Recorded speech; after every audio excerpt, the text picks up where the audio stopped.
자, 이번 시간에는 1차 시계 계산 중에 대표적인 문제 몇 개를 풀어보도록 하겠습니다. 자, 첫 번째 문제입니다. 우리 교과서에 나오는 문제인데, 요 층계처럼 생긴 요 도형의 둘레의 길이를 구하는 문제입니다. 자, 우리가 이 도형의 둘레의 길이를 구하는데, 자, 지금 선생님이 이해하기 쉽게 요 색깔별로 선분을 표시해 봤습니다.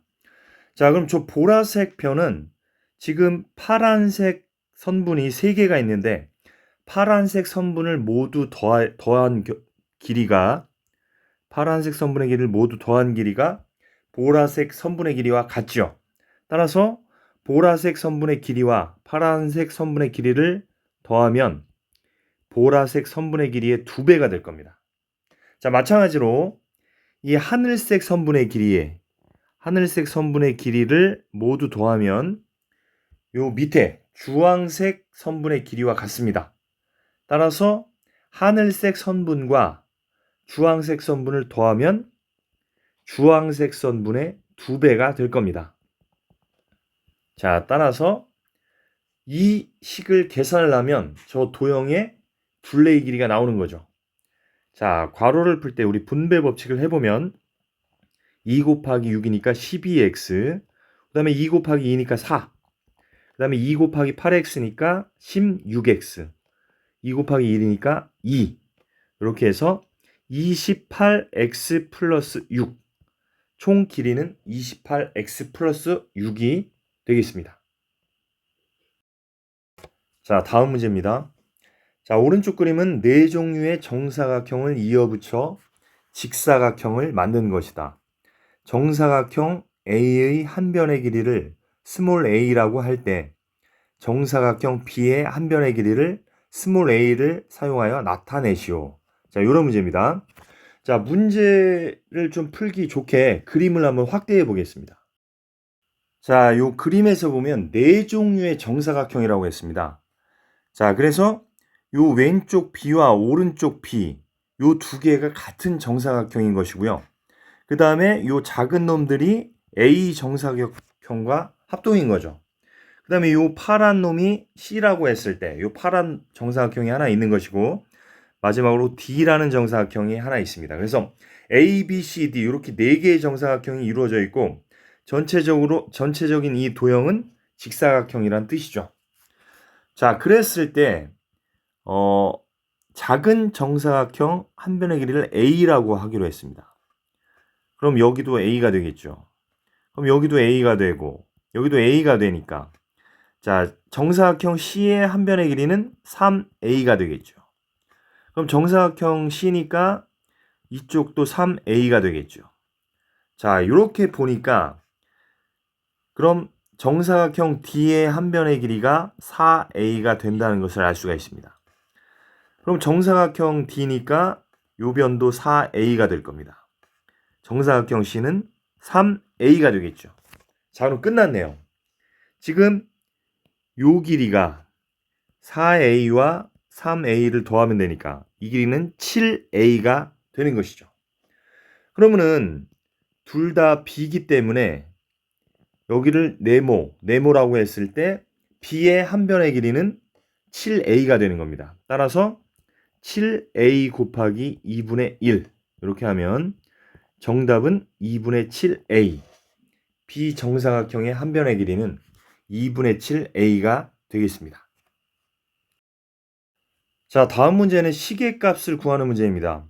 자, x가 마이너스 7, y는 2일 때, 자, 3x 마이너스 2 해서 이제 되게 긴 식이 나왔죠.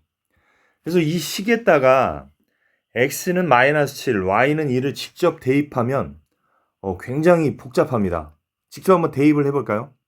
그럼 3 곱하기 마이너스 7이 될 거고, 마이너스 2에 괄호 열고, x가 마이너스 7 플러스 3 곱하기 2 마이너스에, 그 다음에 x가 마이너스 7 마이너스 y니까 2 마이너스 2 곱하기 x니까 마이너스 14, 그 다음에 마이너스 3 곱하기 2니까 마이너스 6. 자, 이렇게 해서 계산량이 굉장히 많아집니다.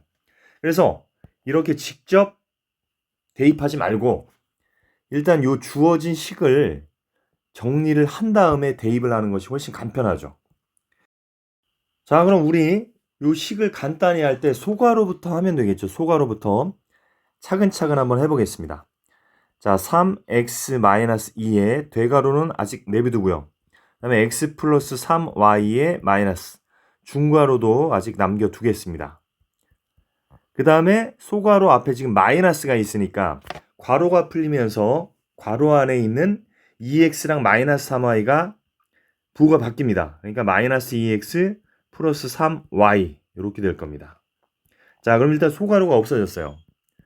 자, 그 다음에 3x-2에 자, 이게 이제 쓸 것이 많아도 차근차근 이렇게 쓰면 틀릴 염려가 없습니다. 자, 중괄호를 한번 계산을 해보면 x랑 마이너스 2x니까 마이너스 x가 되겠죠. 1 마이너스 2니까.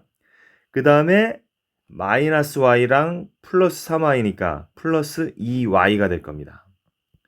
자, 이제 중괄호를 없앨 차례입니다. 그럼 3x 마이너스 2에 대괄호는 아직 내비두고 x 플러스 3y. 자, 중괄호 앞에 다시 마이너스가 있으니까 중괄호가 풀리면서 중괄호 안에 있는 값들이 부호가 바뀌겠죠. 그러면은 플러스 x 마이너스 2y 이렇게 되겠죠. 자, 그 다음에 3x 마이너스 2에 대괄호를 계산해 보면 x니까 2x고 3 빼기 2, 3y 빼기 2y니까 y가 되겠죠. 자, 이제 마지막입니다. 자, 3x에 대괄호 앞에 마이너스 2가 있으니까 마이너스 2를 2x랑 곱하죠. 마이너스 2와 2를 곱하면 마이너스 4가 됩니다. 마이너스 4x. 그 다음에 마이너스 2와 2를 곱하죠. 그럼 마이너스 2y. 자, 그래서 이제 최종적으로 계산을 해보면 3 빼기 4, 3x 빼기 4x니까 마이너스 x, 마이너스 2y가 됩니다. 자, 이 상태에서 이제 우리가 대입을 하는 거죠. x가 마이너스 7, y가 2니까 x 대신 마이너스 7을 대입하면 마이너스 1 곱하기 마이너스 7이 되고, 자, 마이너스 2 곱하기 y는 2. 자, 그럼 마이너스 1과 마이너스 7을 곱하니까 7이 되는 거고요.